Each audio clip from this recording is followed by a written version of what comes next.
Terima kasih.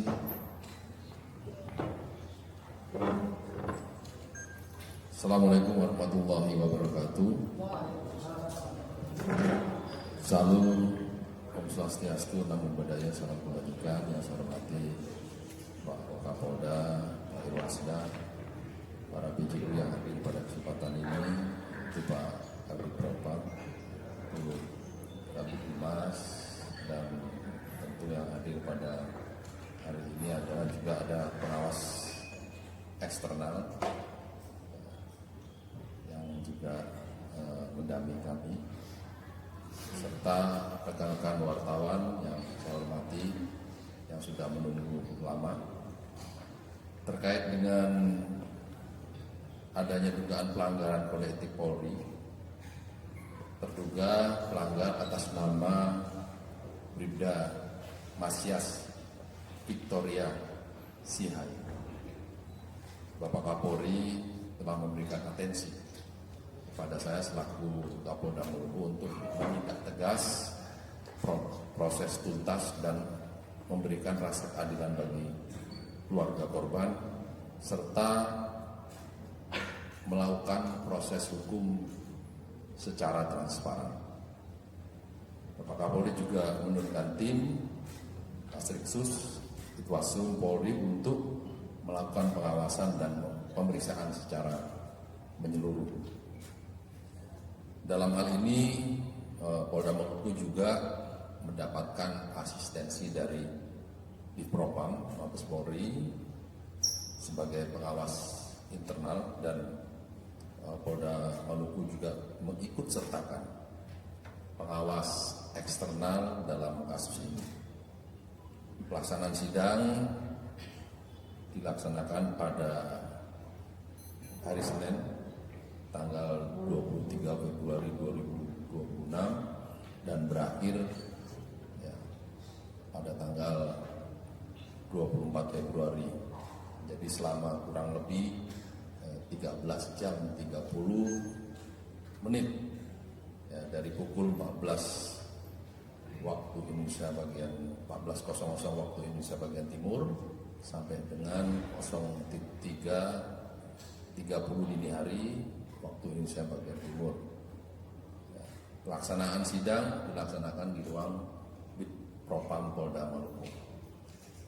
Sidang Komisi Kode Etik Polri dihadiri secara langsung juga oleh pengawas eksternal yang sudah saya sampaikan tadi, yaitu terdiri dari Kepala Sekretaris Komnas HAM Provinsi Maluku, yaitu Bapak Edi Suditno, kemudian Kepala UPTD TPA Provinsi Maluku, Ibu Rizka M. Sangaji SPNSI, kemudian juga Direktur Yayasan Lingkar Pemberdayaan Perempuan dan Anak, Ibu Bayi Haja Tua Leka.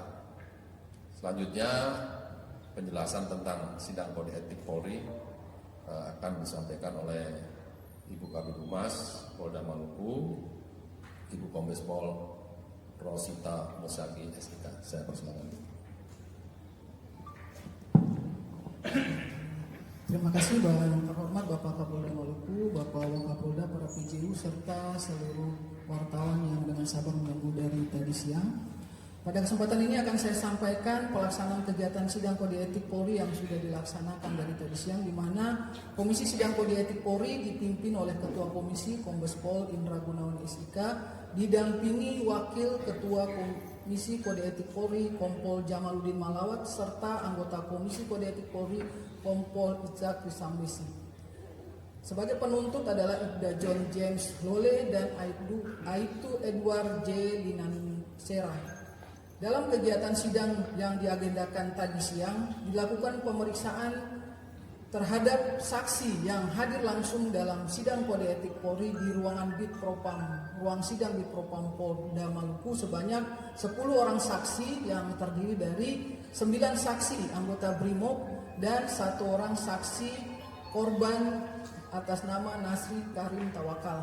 Kemudian kegiatan juga dimintai keterangan saksi yang hadir melalui Zoom meeting dari Tual sebanyak 4 orang yang terdiri dari 1 anggota Satlantas Polres Tual dan 1 anggota Satreskrim PPA Polres Tual, serta ada 2 orang saksi dari keluarga korban atas nama Muhammad Abdullah Tawakal dan Sandi Karim Tawakal.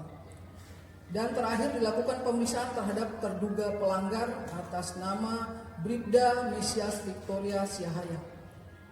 Terhadap terduga pelanggar dipersangkakan melanggar pasal 13 ayat 1 Peraturan Pemerintah nomor 1 tahun 2003 tentang pemberhentian anggota Kepolisian Negara Indonesia junto pasal 5 ayat 1 huruf B dan huruf C, pasal 8 huruf C angka 1 dan pasal 13 huruf M Peraturan Kepolisian Negara Republik Indonesia nomor 7 tahun 2022 tentang Kode Etik Profesi dan Komisi Kode Etik Kepolisian Negara Republik Indonesia yang berbunyi anggota Kepolisian Negara Republik Indonesia dapat diberhentikan tidak dengan hormat dari Dinas Kepolisian Negara Republik Indonesia karena melanggar sumpah atau janji anggota Kepolisian Negara Republik Indonesia, sumpah janji jabatan dan atau kode etik profesi Kepolisian Negara Republik Indonesia. Junto setiap pejabat kepolisian dalam etika kelembagaan wajib menjaga dan meningkatkan citra, soliditas, kredibilitas, reputasi, dan kehormatan Polri. Setiap pejabat Polri dalam etika kelembagaan wajib menjalankan tugas, wewenang, dan tanggung jawab secara profesional, proporsional, dan prosedural. Setiap pejabat Polri dalam etika kepribadian wajib menaati dan menghormati norma hukum, dan setiap pejabat Polri dalam etika kepolisian, etika kepribadian dilarang melakukan tindakan kekerasan, berperilaku kasar, dan tidak patuh.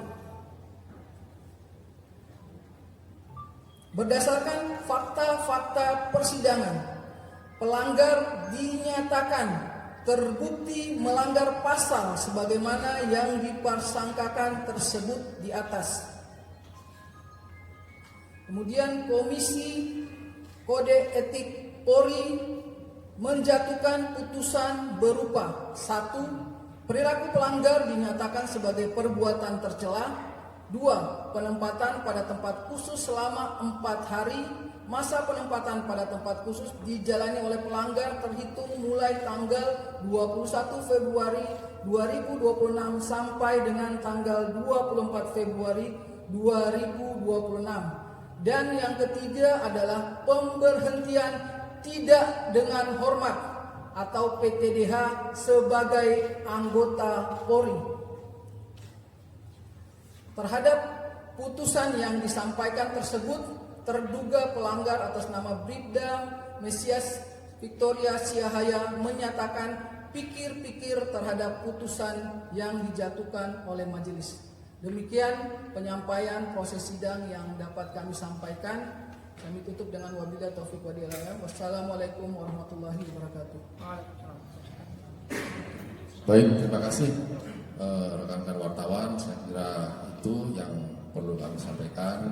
Semoga ini memberikan penjelasan kepada kita semua, termasuk kepada seluruh warga masyarakat, sehingga dengan putusan ini rasa keadilan dapat terwujud dengan baik. Saya kira demikian. Terima kasih. Saya tutup. Wabillahi taufiq wal hidayah. Wassalamualaikum warahmatullahi wabarakatuh.